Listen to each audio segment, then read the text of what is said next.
Salam keluarga damai. Kita berjumpa lagi melalui renungan Samas pada hari ini. Mari kita memulainya dengan berdoa bersama. Ya Tuhan, kami bersyukur karena sampai saat ini kami masih diberi kesempatan untuk hidup dan menikmati berkat-berkat Tuhan. Sebentar kami akan merenungkan firman-Mu yang kami yakini sebagai pedoman bagi hidup kami yang Tuhan anugerahkan. Berkatilah kami agar kami dapat memahami dan melakukannya. Dalam nama Tuhan Yesus Sang Firman Hidup, kami berdoa. Amin. Renungan kita hari ini kita dasari dari Matius 20 ayat 28. Matius 20 ayat 28 yang berbunyi demikian. Sama seperti anak manusia datang bukan untuk dilayani, melainkan untuk melayani, dan untuk memberikan nyawanya menjadi tebusan bagi banyak orang. Keluarga damai yang terkasih, tema renungan kita hari ini adalah panggilan untuk melayani. Melayani adalah melakukan sesuatu untuk kepentingan orang lain, dengan tulus dan dengan kesadaran bahwa kita sudah dilayani lebih dahulu oleh Kristus. Melayani adalah suatu tindakan kasih, karena kasihlah yang mendorong kita untuk melayani.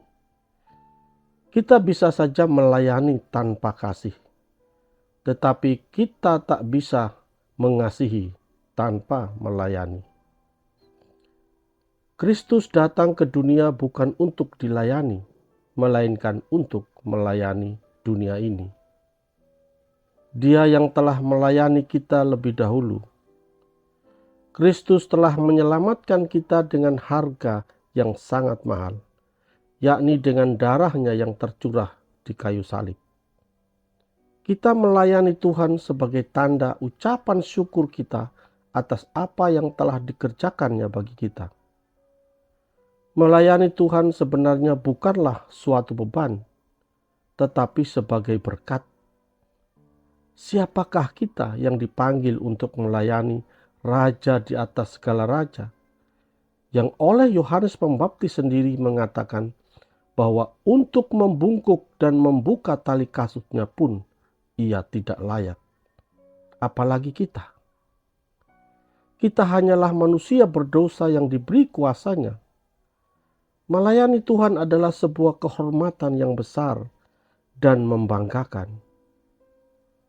Jadi, seharusnya berbahagialah kita yang terpanggil untuk melayaninya. Kita dipanggil, dipercaya, dimampukan, dan disertainya dalam pelayanan kita.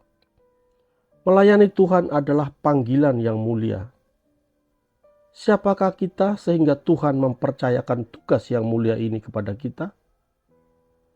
Tuhan menjadikan kita sebagai mitra kerjanya. Karena itu, kita tidak perlu takut untuk melayani Dia. Kita semua sebenarnya tidak pantas untuk melayaninya. Tetapi Tuhan berjanji akan menyertai kita senantiasa. Dan Dialah yang memantaskan dan melayakkan kita untuk melayaninya. Karena itu, marilah kita melayani Tuhan dengan rasa syukur dan penuh hormat. Melayani Tuhan dengan segenap hati dan jiwa kita, walaupun ada harga yang harus dibayar.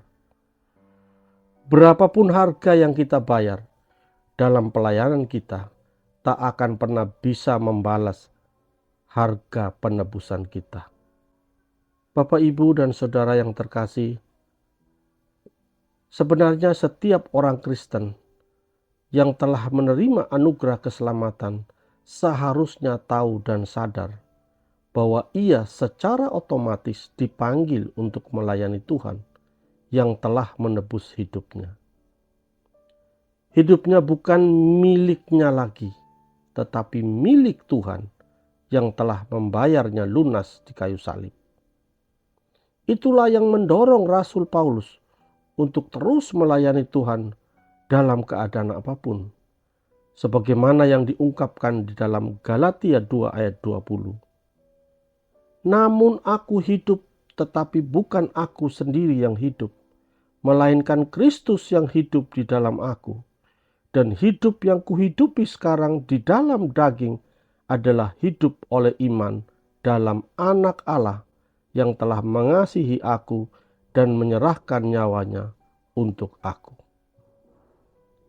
Sobat Samas yang terkasih, melayani bisa dilakukan di mana saja dan kepada siapa saja, seperti ucapan Rasul Paulus dalam Kolose 3 ayat 23.